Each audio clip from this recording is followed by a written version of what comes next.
Do you ever have a stressful day? Does every day seem like a stressful day? How often do you feel stressed out? Well, picture this. You wake up in the morning, you're already behind schedule because the kids are watching TV instead of getting ready for school. Then you fight your traffic to get to work, and the mayor calls you into her office and says, we're going to completely change the direction of our new initiative, and we want your presentation, which was already due in a week, to be ready. Then around 3 o'clock, you feel like you need your cup of coffee, you go into Starbucks, and you think you're just going to pop in because it's 3 o'clock. But you get there and the line is really long, and the customer at the counter is a mom or dad with a 3-year-old. Honey, do you want the blueberry scone or the strawberry scone? Honey, do you want the chocolate milk or the lemonade? Honey, honey, honey. Oh my gosh. Then you get home and your kids come running in and say, Mommy, Mommy, or Daddy, Daddy, what's for dinner? And you're like, I don't know, ask your mother, ask your father. And then after dinner you think, oh, I'm just going to catch up on a few more emails. And you sit down at 7 o'clock and suddenly it's 10 o'clock. And you think, wow, I was just going to do a couple of emails. And then you get into bed and you can't sleep. And you wonder, why can't I sleep? Does that sound familiar to anybody? Anybody? I see a few heads, yeah. And so I've asked this question that I asked you earlier, how often do you feel stressed out, to many audiences over the last few years. And the average answer is 75.3%. I don't know where the 0.3 comes from, but it's around 75%. That's a lot of people stressed out a lot of the time, wouldn't you agree? And I know people related to human resources or working for, I see cities and counties as I went around and met some people, and I know you're stressed out about your initiatives. And your activists are complaining that your green campaign isn't green enough. And then you have to worry about the Kardashians canceling their show. Oh my gosh, how could they? Now what are we going to do about North? How are we going to follow up on North? If anybody doesn't know who North is, don't worry. And so the problem with all this stress is we take it all in, but we don't have a way to get it all out. And that's what I'm doing today by my, I put together a methodology known as Banish Burnout and my book, Banish Burnout Toolkit, which, by the way, you're all getting a free copy of. At the very end, there will be a link for you, okay?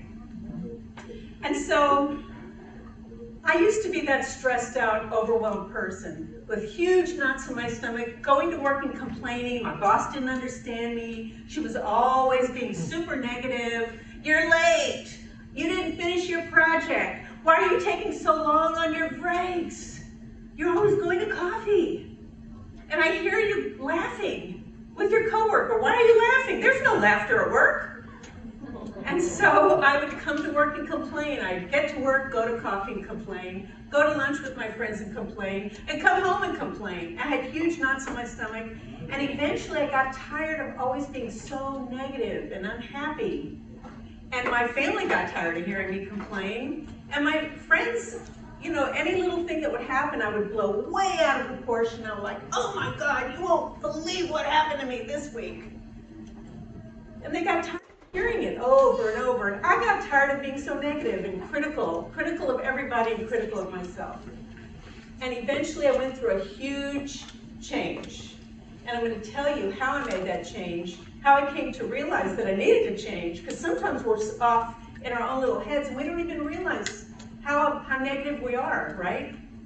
And so it all happened at a family reunion. There I am with my mother, may she rest in peace, at a family reunion a few years ago on the East Coast. Now, before I get into the negativity, I have to tell you that I loved my mother very, very much.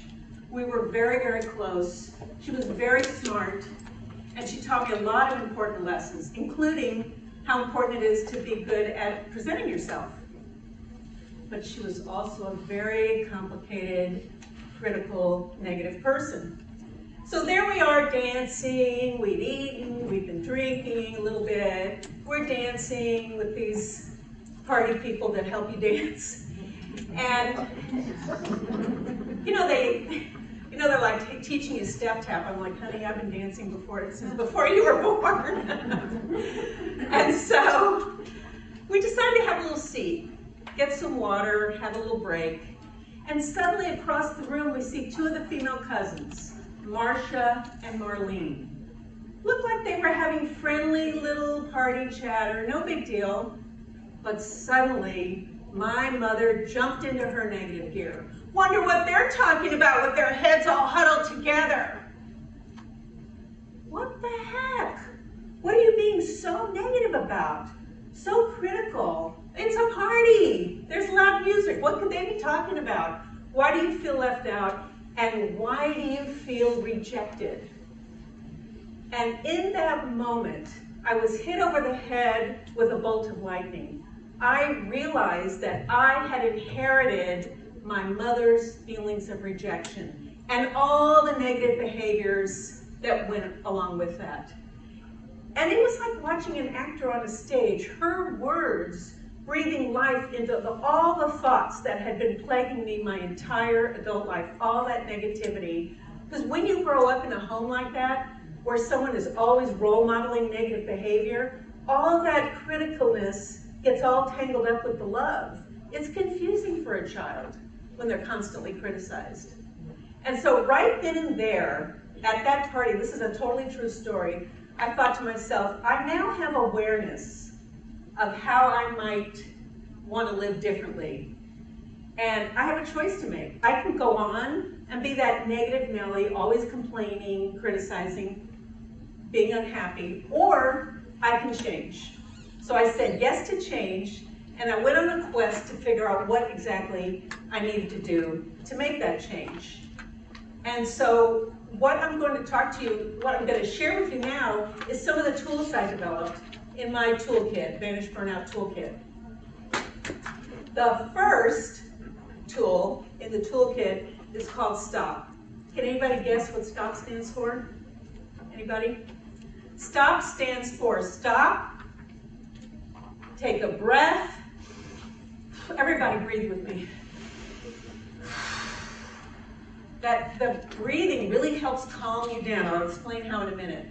Observe, and then proceed. Stop, take a breath, observe, and proceed.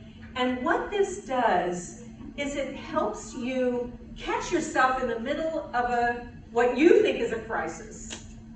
Just because somebody rear-ends you on the freeway, it's okay. Does it really, you have to really explode. Even though it's a brand new car and you didn't want to get scratches on it the first 6 months.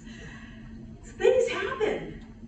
But I have learned since I've been on this quest that if no one's in the hospital and nobody has 2 broken legs, maybe I don't need to be that upset. It's a thing. And things happen, right? Things happen at work. It's easy to get all caught up. But at the end of the day, you have your health and you have your peace of mind if you choose. And so what STOP does is it helps remind you, hey, wait a minute. Yes, something happened, but how angry do I have to get? And how long do I have to be angry and criticize and complain for a week or 2 or more?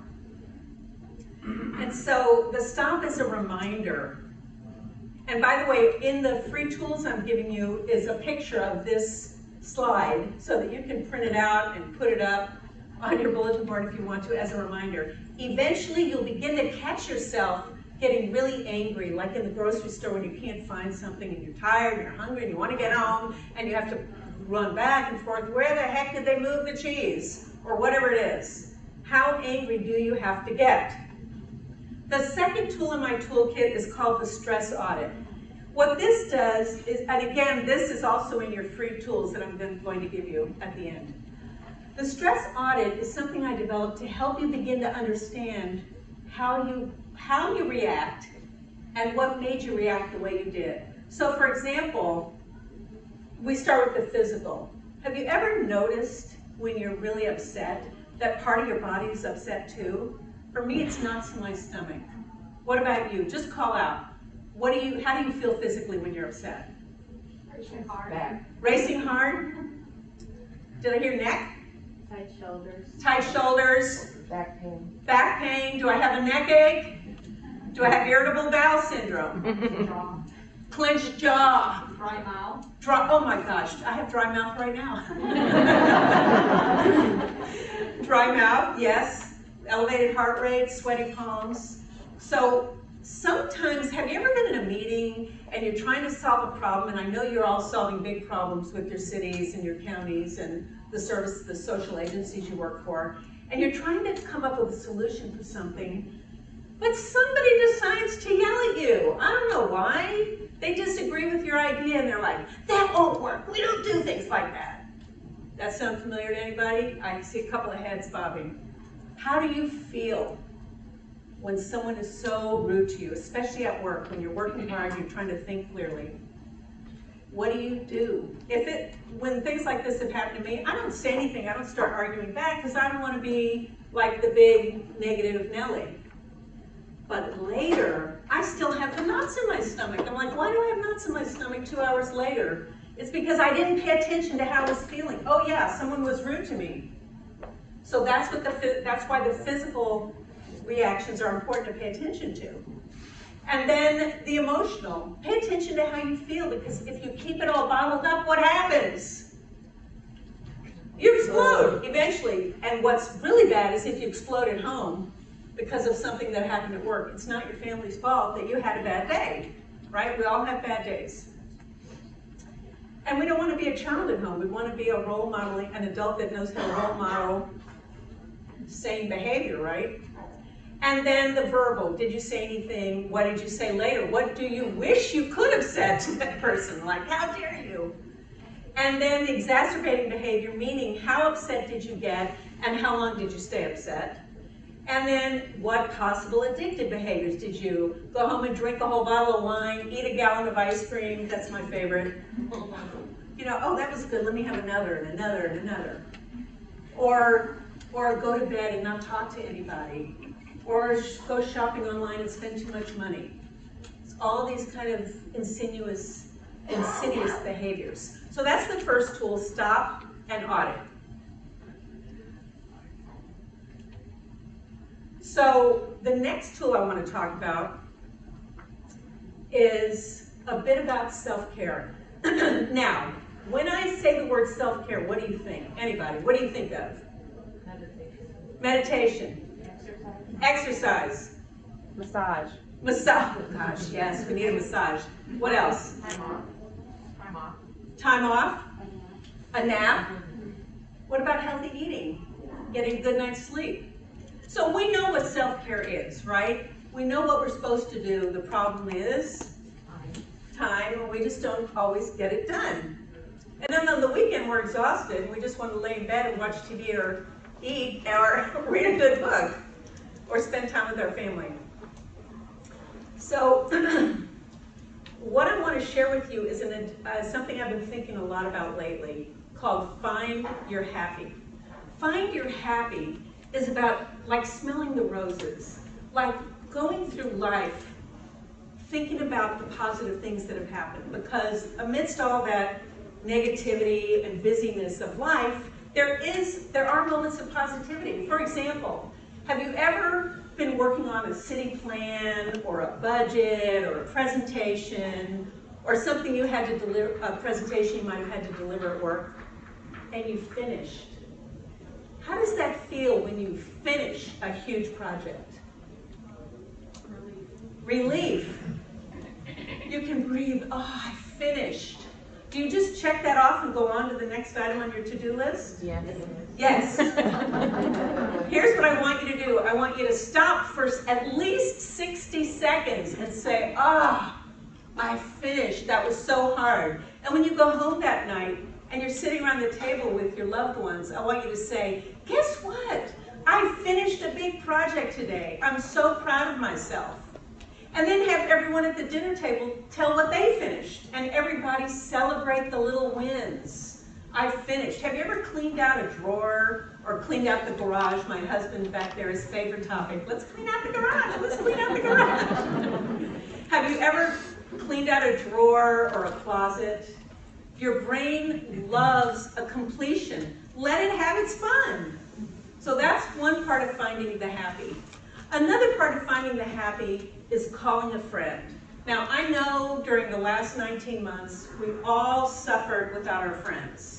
We had Zoom meetings, oh, whoopee. One night, in the first few months, we had a Friday night dinner, and each chair had a different computer with a different group of people zooming in. The problem is they were all talking at the same time. So that was one of the, for me personally, that was one of the biggest problems during the isolation, was missing my friends. So calling a friend, or better yet, being with a friend, whether you're socially distanced or you're doing something fun, like taking a walk, horseback riding, bowling, whatever it is you can do, go to the beach. How do you feel when you've spent a really good amount of time with a friend, a good friend that you haven't seen in a long time? Revitalized. Call a friend. So that's part of finding you're happy. Another part of finding you're happy is having fun. Sometimes we get so tangled up in the busyness of life, and if you have children in school, oh my gosh, Mommy, I need a poster, I forgot to tell you, it's due tomorrow, and sorry, it's 8 o'clock at night, can we go out, and can you help me with my project? No, I'm not in school. You're in school. That used to be, my son is now 28, tomorrow he'll be 28, yay, but that used to be the story of our lives. My project's due, I don't have the poster board. And so, having fun, finding moments of fun, whether it's at night or on the weekend, or what about taking a walk outside at lunch? Did you know the minute you get outside, the sun is activating vitamin D? So that's part of having fun. And in my moments left, we're gonna have some fun right now. So we're gonna play a game. So I'm an AFA certified Zumba fitness instructor. That's Aerobics and Fitness Association. I'm gonna call on Mary, our moderator, to come on down and help me. We're gonna play a game called Call and Response. I call, you respond. It's very easy. The only rule is don't smack anybody in the face. So I want everybody up, up, up, up, up.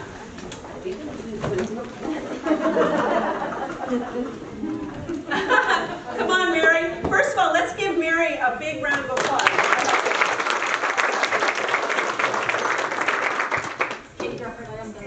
All right, so you can barely hear some music, which is okay. So let's just start step tap, easy. Come on, Mary. Come on, don't be afraid. Come on, I won't bite you.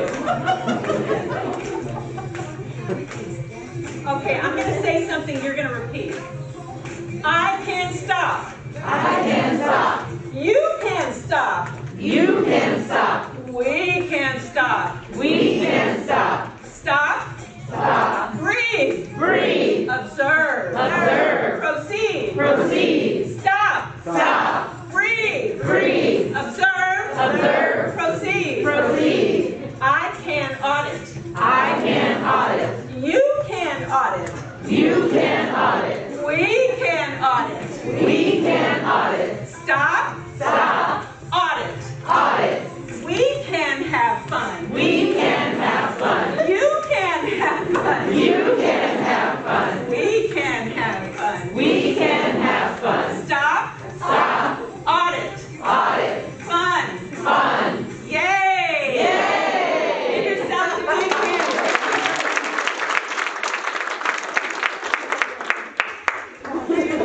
Any really quick questions? Are there any really? Oh, here is your link for all your free stuff.